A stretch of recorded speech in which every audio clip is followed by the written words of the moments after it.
আগামী 4 আগস্ট ফের সংসদ চলো অভিযান। ছাত্র আন্দোলনের পর এবার E20 পেট্রোলের বিরোধিতায় বৃহৎ আন্দোলনের ডাক। কেন্দ্রীয় সড়ক পরিবহন ও মহাসড়ক মন্ত্রী নীতিন গডকরির E20 ইথানল মিশ্রিত পেট্রোল নীতির বিরুদ্ধে সরব দিল্লির ট্যাক্সি সংগঠন। E20 পেট্রোলের কারণে গাড়ির মাইলেজ কমছে, রক্ষণাবেক্ষণে খরচ বাড়ছে।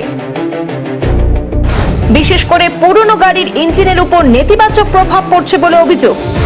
সরকারের কাছে ইথানল মিশ্রণ নীতির স্বাধীন বৈজ্ঞানিক পর্যালোচনার দাবি জানানো হয়েছে। আগামী 4 আগস্ট সংসদ অভিযান কর্মসূচির ডাক দিয়েছে Delhi taxi and tourist ট্রান্সপোর্টার্স and tour operators association. ছাত্র আন্দোলনের পর ফের রাজধানী দিল্লিতে বড় বিক্ষোভের প্রস্তুতি।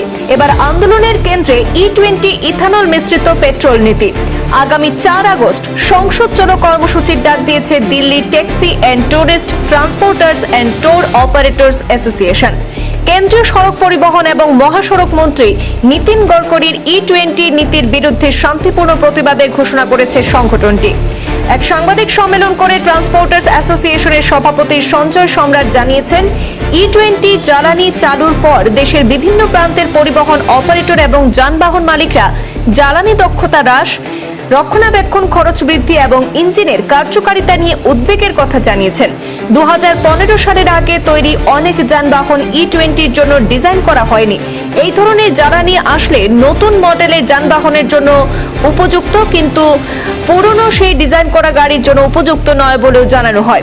তিনি আরো বলেন, যখন জনগণ পেট্রোলের জন্য অর্থ প্রদান করছে এবং সরকারি জ্বালানির দাম বাড়াচ্ছে, তখন আমরা কেন মিশ্রিত পেট্রোল পাচ্ছি? নিয়ন্ত্রক কার্যক্রম সংক্রান্ত জটিলতার কারণে ক্রমবর্ধমান অর্থনৈতিক চাপের সম্মুখীন হচ্ছেন বলে জানিয়েছেন তারা।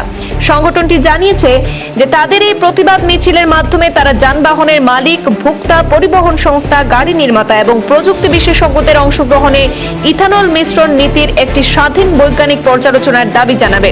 সংগঠনটির পক্ষে জানানো হয়েছে যে সংসদ অভিমুখে একটি প্রতিবাদ মিছিল তারা করবে। এটি শান্তিপূর্ণ প্রতিবাদ হবে এবং এর কোনো রাজনৈতিক উদ্দেশ্য থাকবে না, কারণ সংগঠন কোনো রাজনৈতিক দলের সঙ্গে যুক্ত নয় বলেও তারা জানিয়েছে। শুধু বাণিজ্যিক যানবাহন ব্যবহারকারীদের প্রকৃত সমস্যাগুলো তুলে ধরা হবে এবং কেন্দ্রীয় ও রাজ্য সরকারকে সকল অংশীজনের সঙ্গে সংগঠনমূলক আলোচনা শুরু করে তাদের উদ্বেগের সমাধান করার জন্য অনুরোধ জানানো হবে বলে জানিয়েছে তারা।